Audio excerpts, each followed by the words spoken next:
Oke anak-anak, Assalamualaikum warahmatullahi wabarakatuh. Jadi hari ini kita akan mempelajari tentang dinasti Ayyubiyah. Mungkin di benak kalian itu timbul pertanyaan ya, kenapa sih Bu kita kok harus susah payah mempelajari dinasti Abbasiyah, dinasti Ayyubiyah, dinasti Umayyah, dan cerita-cerita yang lain? Kenapa sih kita kok harus mempelajari sejarah? Jadi gini anak-anak, sejarah itu bukan hanya seni bernostalgia, tapi sejarah ini adalah sebuah ibroh, pelajaran yang bisa kita tarik ke masa sekarang untuk mempersiapkan masa depan yang lebih baik. Jadi, dengan kita mempelajari sejarah, otomatis kita juga mempelajari sesuatu yang membuat kita itu bisa mengambil hikmahnya sehingga kita bisa menjalani kehidupan masa depan itu dengan lebih baik ya. Sekarang pertanyaannya adalah, siapakah pendiri dinasti Ayyubiyah? Kira-kira siapa? Bentar. Pendirinya itu bernama Salahuddin Yusuf Al-Ayyubi, atau biasanya kalau di barat itu terkenal dengan sebutan Saladin. Nah, kemudian dari manakah asal nama dinasti Ayyubiyah? Jadi nama dinasti Ayyubiyah itu dinisbatkan dari nama kakeknya Salahuddin, yang mana kakeknya Salahuddin itu bernama Ayyub.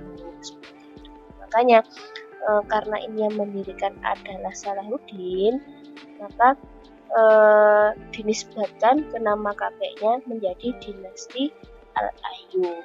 Nah, adapun dinasti Al-Ayyubiyah ini berdiri menggantikan dinasti Fatimiyah. Jadi dinasti Fatimiyah adalah dinasti yang bermadzhab Syiah, sedangkan kalau dinasti Ayyubiyah itu yang bermadzhab Sunni. Nah, sekarang anak-anak, jadi ceritanya itu seperti ini. Jauh sebelum lahirnya Salahuddin atau Saladin, si pendiri dinasti Ayyubiyah itu sudah terjadi konflik dunia Islam anak-anak. Jadi sudah terjadi masalah internal antara sesama kerajaan Islam, yaitu antara dinasti Abbasiyah dengan dinasti Fatimiyah. Nah, dinasti Abbasiyah ini ibu kotanya ada di Baghdad, sedangkan Fatimiyah ini berada di Mesir. Nah, Abbasiyah ini adalah beraliran Sunni, sedangkan Fatimiyah ini beraliran Syiah. Nah, selain terjadinya konflik internal antara sesama dunia Islam, ternyata juga ada perang salib. Jadi sudah dari dalam sudah tidak bersatu, apalagi dari luar itu terjadi peperangan, mendapatkan serangan dari luar, yaitu tentara salib seperti itu ya.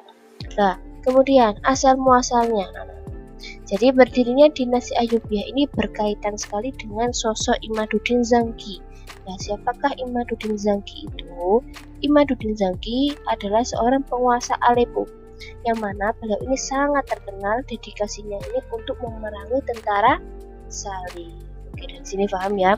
Kemudian ada Najmuddin Ayyub, Asyaduddin Syirkuddin, Salahuddin Al-Ayyubi. Tiga orang ini, satu keluarga ini, mengabdikan dirinya kepada Imaduddin Zangki seperti itu ya. Nah, jadi mereka ini mengabdikan dirinya untuk patuh kepada Imaduddin Zangki seperti itu. Nah, Imaduddin Zangki ini punya anak yang bernama Nuruddin Zangki. Oke, dari sini coba diperhatikan dulu ya, saya ulangi lagi. Jadi Imaduddin Zangki ini kan penguasa Aleppo. Kemudian Salahuddin, pamannya yang bernama Asyaduddin, dan ayahnya yang bernama Najmuddin ini mendedikasikan dirinya untuk Imaduddin Zangki beserta keluarganya. Oke anak, jadi awal mulanya itu seperti ini ya, coba disimak dengan baik. Jadi suatu ketika itu dinasti Fatimiyah itu akan diserang oleh tentara salib anak-anak. Sehingga pada waktu itu Nuruddin Zangki, seorang gubernur dari Syria yang merupakan anak Imaduddin Zangki, itu mengutus Asaduddin Syirkuh dan Salahuddin Al-Ayyubi untuk ke Mesir, mengusir tentara salib di sana sekaligus ingin menguasai Mesir seperti itu. Nah, pada saat itu tidak mulus anak-anak serangannya, karena apa? Terjadi pengkhianatan di mana pada waktu itu Perdana Menteri Dinasti Fatimiyah di Mesir itu yang bernama Syawar malah bersekutu bekerja sama dengan tentara Salib untuk menguasai Mesir. Terus bagaimana? Untungnya Asyaduddin Syirkuh itu yang berhasil menduduki Iskandaria di daerah di sekitar situ terlebih dahulu. Tapi yang awalnya ini menang malah dikepung oleh tentara Salib dari darat dan laut, sehingga ini kan sama-sama seperti ya kalah tidak, menang tidak, sama-sama keduanya ini imbang gitu ya.